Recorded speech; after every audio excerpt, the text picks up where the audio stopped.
Hello friends, my soul purpose my soul mission में आपका बहुत बहुत स्वागत है। और सबसे पहले मैं उन सभी सब्सक्राइबर्स का हार्दिक धन्यवाद करूंगी। जैसे मैंने लास्ट अपने कमेंट बॉक्स में देखा था, 870 सब्सक्राइबर्स ने हमारी बहन के लिए, हमारी सोल सिस्टर के लिए प्रेयर करी है। मैं उन लोगों के लिए बहुत ज़्यादा आभारी हूँ। जो हमारे साइलेंट सब्सक्राइबर हैं, जिन्होंने मन में भी प्रेयर करी है, मैं उनके लिए भी आभारी हूँ। मैं आप सभी के लिए बहुत ज़्यादा आभारी हूँ। दोस्तों, आज थोड़ा सा हो सकता है कि मेरी वाइब्रेशन आपको लो लगे, क्योंकि बात जब हम लोग सोल फैमिली की करते हैं तो डेफिनेटली हम सब इम्पैक्ट्स होते हैं और हम लोग पे उसका असर होता है। खैर, हमारा जो डे 3 है, आज मैं कुछ ऐसी बात करूँगी मन के मंथन की। जैसे कि आप हेडलाइन भी देख रहे हैं, मन के मंथन की। और जब बात मन के मंथन की होती है तब कुछ बातें कटु भी लग सकती हैं, ठीक है। लेकिन कटु मतलब ये नहीं है कि आपको मैं कुछ गलत बोल रही हूँ। मैं आपको सिर्फ गाइड कर रही हूँ, right, as a mentor, that's it. क्योंकि मेरे इंटेंशंस आप लोगों के लिए प्योर हैं कि सबकी यूनियन होनी चाहिए। इन 8 डेज़ का पर्पज़ यही है कि हमें अपनी कॉन्शियसनेस को रेज़ करना है, अपनी वाइब्रेशंस को रेज़ करना है, अपने डायमेंशन को रेज़ करना है। और डायमेंशन, आपकी वाइब्रेशंस, आपकी कॉन्शियसनेस तब रेज़ होती है जब हम कुछ फॉलोइंग पॉइंट्स का मंथन अपनी लाइफ में करते हैं, ठीक है। सिर्फ कहने से हमारी कॉन्शियसनेस रेज़ नहीं हो जाएगी। पहला पॉइंट है प्योरिटी। आप सबको अपने मन में मंथन करना है। हम कहते हैं कि हमें प्योर होना है, हमें प्योरिटी में आना है, हमको ऑथेंटिक सेल्फ में आना है, हमको ट्रू सेल्फ में आना है। पर आज लिटरली बैठ के अपनी आत्मा से पूछिए कि क्या आप रियली प्योर हैं। और ये क्वेश्चन मैं सिर्फ आप लोगों से नहीं बोल रही हूँ, मैं ये सारे मेंटर्स के लिए भी बोल रही हूँ जो ट्विन फ्लेम्स के वीडियोस बनाते हैं, ठीक है। क्योंकि अर्थ की वाइब्रेशन सिर्फ आप लोगों को नहीं रेज करनी है, अर्थ की वाइब्रेशन हम सबको रेज करनी है, ठीक है। और सिर्फ हमको ही नहीं, सबको, सारे स्पिरिचुअल जर्नी में है उनको भी रेज करनी है। तो ये पॉइंट मंथन करने के लिए सबके लिए है कि क्या हम रियली अपने ऑथेंटिक सेल्फ में हैं, क्या हम रियली ट्रू हैं, क्या हम रियली प्योर हैं, राइट। दूसरी चीज़ दोस्तों, ये याद रखिए कि डीएम की आपकी लाइफ में एंट्री तब होती है जब आपकी एनर्जी चेंज हो जाती है। इन कुछ पॉइंट्स को प्लीज़ आज कहीं लिख लीजिए या फॉलो कर लीजिए, क्योंकि ये बहुत ही वैल्यूबल पॉइंट्स हैं जो कि मैं बिल्कुल अपने एक्सपीरियंस के आधार पे या अपने डिवाइन गाइडेंस के आधार पे बताती हूँ। इट्स नॉट रिटन एनीवेयर, कहीं नहीं मिलेगा आपको। एनर्जी चेंज हो जाती है। कैसे समझे कि एनर्जी चेंज होती है तब डीएम आता है? फॉर एग्जाम्पल कि आपके किसी दोस्त से, किसी मित्र से आपका गहरा झगड़ा हो गया, ठीक है, आप लोग सेपरेशन में आ गए। और क्योंकि वो आपका सिर्फ मित्र था तो आपको लेट गो करना बहुत आसान था कि ठीक है, चल तुझे मुझसे बात नहीं करना, मैं भी बात नहीं करती हूँ, ठीक है। आप अपने रास्ते चले गए, वो अपने रास्ते, ठीक है। 3-4 साल गुजर गए और आपने बिल्कुल कंप्लीटली लेट गो कर दिया, राइट। वन फाइन डे कहीं आपकी मुलाकात हुई and that person was literally begging forgiveness, I am sorry यार, उस दिन मुझसे भूल हो गई थी। क्या हुआ था इस बीच में? इस 4 साल में आपने ऐसा क्या किया था कि वो 4 साल के बाद आपसे माफ़ी मांगने आया है? कुछ नहीं किया आपने सिर्फ लेट गो किया। लेट गो, कंप्लीट डिटैचमेंट, और वो ही आपकी एनर्जी चेंज करता है। डीएम के साथ भी ऐसे ही है। पर हम लोग क्या करते हैं? हम लोग हर वक्त डिवाइन डीएम को ही याद करते रहते हैं, ठीक है।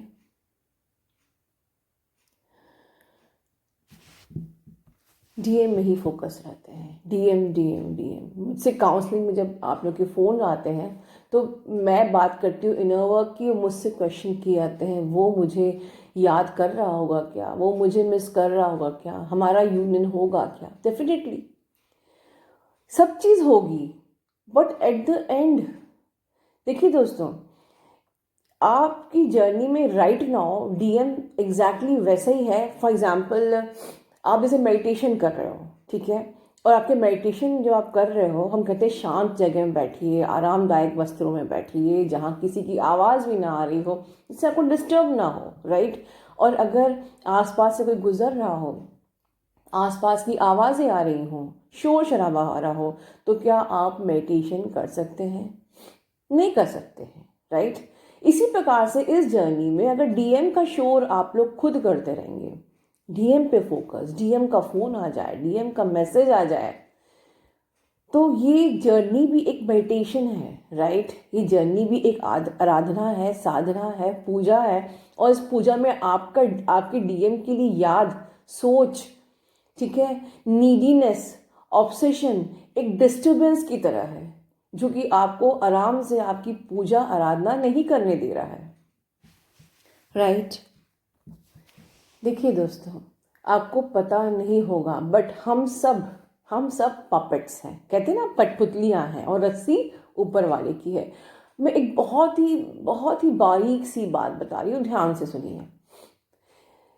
डीएम ने आज मुझे ब्लॉक कर दिया, ठीक है, डीएम मुझे ट्रिगर करके चला गया, डीएम ने मुझसे लड़ाई कर ली, डीएम ने दूसरी शादी कर ली। ये सब क्या है? ये डीएम कर रहा है? नहीं, मुझे रस्सी हिलाने वाला जो ऊपर वाला है ना, वो रस्सी जो हिला रहा है, जिसकी रस्सी आपके डीएम के सर से बंधी हुई है। एक पपेट को अज्यूम करिए कि आपका और आपका डीएम एक पपेट की तरह है, और वो रस्सी हिला रहा है ऊपर वाले। उसने आपके डीएम की शादी करवा दी, उसने आपके डीएम से आपको ब्लॉक करवा दिया, ठीक है। क्यों कर रहा है वो ऐसा? वो इसलिए कर रहा है क्योंकि you are creating a story, right. अगर वो ब्लॉक नहीं करेगा तो आप अपनी लाइफ में कैसे सोचेंगे, लाइफ के बारे में, इनर वर्क के बारे में, इस जर्नी के बारे में, कर्मास के बारे में कैसे सोचेंगे? आपकी ग्रोथ कैसे होगी? ठीक है, चलिए, आपने मुझसे आज इनर वर्क सीख लिया, ठीक है, you are in journey, but आपका फोकस तो डीएम पे है ही। अब अगर वो 4 दिन बाद आपको ब्लॉक कर देता है तो फिर से आपको एक झटका लगेगा। ये जो झटका होता है ना, ये प्रमोशन होता है आपका, कि नाउ यू एनालाइज मोर कि कहाँ आप गलत कर रहे हो अपनी जर्नी पे, ठीक है। 4 दिन बाद फिर उसने एक और धमाका कर दिया, फिर एक झटका। तो ये आपके सारे मोमेंट्स हैं जो आपको ट्रिगर किए जाते हैं, सिर्फ ये सिखाने के लिए कि आपको अपनी जर्नी को एनालाइज करना है, उस पर फोकस करना है, उस पर काम करना है, और फिर उसको कंप्लीट करना है। और जब ये जर्नी कंप्लीट हो जाती है, आपके एक एक टॉक्सिन्स निकल जाते हैं, तब जाके वो जो ऊपर वाला रस्सी पकड़ा हुआ है ना, आपके और आपके डीएम की, नचा रहा है आप दोनों को, वो एक कर देता है। इसीलिए कहा जाता है, कोई टैरोट रीडिंग में और किसी भी कुंडली में नहीं लिखा है कि आपका यूनियन कब होगा। वो सिर्फ आप ही के हाथ में है। आपकी हाथ की रेखा में के हाथ में भी नहीं है, आपके हाथ में है। रेखा तो आप चेंज खुद कर सकते हैं, because you know twin souls कौन होते हैं? God is creator and you are co-creator. याद रख लीजिए ये बात, लाइन, इसको अंडरलाइन कर लीजिए। आप को क्रिएटर हैं of your own destiny. No tarot, no कुंडली, no horoscope can define your journey. मैं लिख के दावे से दे सकती हूँ, because you are yourself को creator of this journey, right. एक और एग्जाम्पल देती हूँ, बड़ा ही प्यारा सा एग्जाम्पल अभी याद आ रहा है, श्री कृष्ण भगवान का। आप सब लोग कहते हैं ना कि राधा जी, कृष्ण भगवान ट्विन सोल्स थे, राइट। हम लोग मानते हैं। कभी आपने गौर किया कि उनकी शादी नहीं हुई है, राइट। और हमेशा आप लोग सवाल क्या करते हो, मेरी शादी होगी मेरे ट्विन से, मेरी शादी होगी मेरे ट्विन से। हमेशा मुझे काउंसलिंग में भी और हर जगह यही सवाल होता है, क्या मेरी शादी हो पाएगी ट्विन सोल से? आप लोग अगर राधे कृष्ण को ट्विन सोल बोलते हैं तो उनकी शादी हुई? Question mark. क्यों नहीं हुई? कृष्ण भगवान 16,000 शादियां कर सकते थे, क्या वो एक राधा से शादी नहीं कर सकते थे? आराम से कर सकते थे। वो भी वो राधा जिसको सबसे ज्यादा उन्होंने प्यार किया था, उन 16,000 रानियों से ज्यादा। क्यों? क्योंकि कोई खुद से शादी नहीं करता है, राइट? कृष्ण भगवान ने यही कहा कि राधा तो मैं ही हूं, मैं ही राधा हूं। कोई खुद से शादी कैसे कर सकता है? I am my twin flame, my twin flame is me. हम उसी बात को आज हम लोग कैसे बोलते हैं? I am my twin flame, my twin flame is me, my twin flame is inside me. इसका मतलब क्या है? इनसाइड कहने से कुछ नहीं होता है। ही इज इनसाइड मी, मैं, मेरा ट्विन फ्लेम मैं ही हूं, मेरे अंदर ही है। कहने से क्या होता है? उसको फील तो करिए, उसको राधा कृष्ण की तरह फील तो करिए, राइट? बंधता कौन है? गठबंधन किसका होता है? जो दो अलग अलग लोग होते हैं, गठबंधन उनका होता है। जो एक है उनका क्या गठबंधन होगा? कैसे जोड़े? आपको कैसे जोड़ा जाए? आपका गठबंधन कैसे किया जाए? आप खुद ही बताइए। जो ऑलरेडी एक है उनका गठबंधन कैसे किया जाए?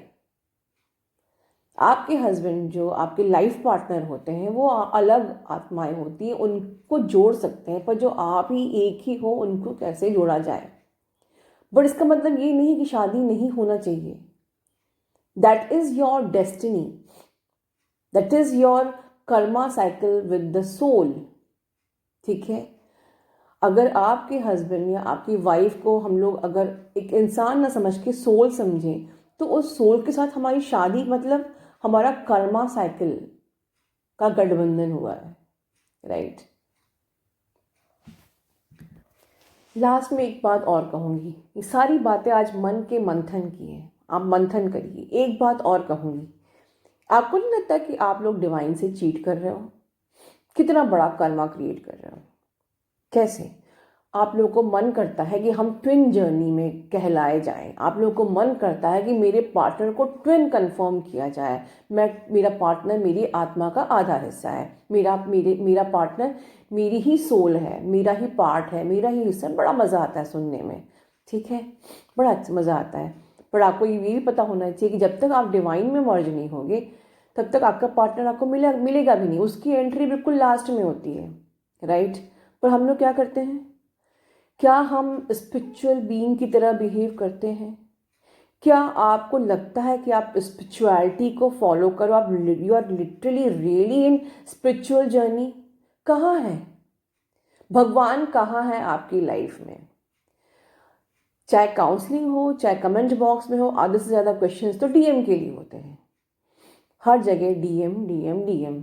भगवान तो कभी मुझे कहीं दिखाई ही नहीं देता है आप लोग की लाइफ में कि yes ma'am, I am going to merge in my divine, I am feeling divine inside me. मैं भगवान को अपनी आत्मा के अंदर महसूस करती हूँ। मुझे वो भगवान की प्योरिटी अपने अंदर, भगवान की एनर्जी अपने अंदर फील होती है। मुझे कभी काउंसलिंग में ये बात नहीं की जाती है। Always question related to DM only. और फिर आपको स्पिरिचुअल जर्नी पे चलना है, ठीक है? स्पिरिचुअल बीइंग की तरह अपने आप को गर्व से महसूस करवाना है कि I M spiritual being, I am spiritual journey, I am following spirituality. कहाँ है भगवान आपका? कहाँ है भगवान आपका? आप तो स्पिरिचुअल जर्नी में चलने के बाद भी डीएम के ऑब्सेशन में ही फंसे हो, डीएम की नीडीनेस में ही फंसे हो। कहाँ है भगवान आपका? आपको नहीं लगता कि आप चीट कर रहे हो? देखिए, मैंने कई बार बोला है दोस्तों कि डीएम के मर्ज होने के बाद ही डिवाइन मैस्कुलिन की एंट्री होती है। उसके अलावा आप पूरी जिंदगी याद करते रहिए, उनके फ़ोन पे उनसे बातें करते रहिए, उन पे स्टक रहिए, उनके फ़ोन का, उनके मैसेज का वेट करते रहिए। आप पूरी ज़िंदगी अपनी जर्नी पे स्टक ही रहने वाले हैं, मैं पहले से बता रही हूँ। और फिर मत बोलिए कि मैं एक स्पिरिचुअल जर्नी में हूँ। You are not allowed to say कि I am in spiritual journey जब आपका पूरा फोकस आपके डीएम के ही अंदर है, आपका पूरा फोकस उसके कॉल और मैसेजेस पर ही है, आपका पूरा फोकस उसने मेरे साथ ये किया, उसने मेरे साथ वो किया, उस पे है। आपका पूरा फोकस उसमें है कि उसकी तो शादी हो गई, अब मेरे इनर वर्क करने का क्या फ़ायदा, राइट। मतलब भगवान को तो बिल्कुल आपने एक कोने में डाल दिया कि अब बिल्कुल बेकार हो गया सारा इनर वर्क, सब खत्म, मतलब वेस्ट हो गया पूरा टाइम आपका। बिल्कुल, अगर ऐसे सोचते हैं तो right now you can leave this journey, पर भी तब भी घूम फिर के आपको भगवान की ज़रूरत महसूस होगी, सीरियसली। अगर आज आप ये जर्नी थक हार के नेगेटिविटी के साथ लीव भी कर देते हो तो घूम फिर के आपको उस भगवान की ज़रूरत पड़ेगी, क्योंकि जब पेट में खाना नहीं जाता ना, या ज़िंदगी या मौत का डर अपने अंदर बैठ जाता है, तब डीएम नहीं डिवाइन ही याद आता है। ठीक है दोस्तों, खुश रहिए, God bless you all, love you all.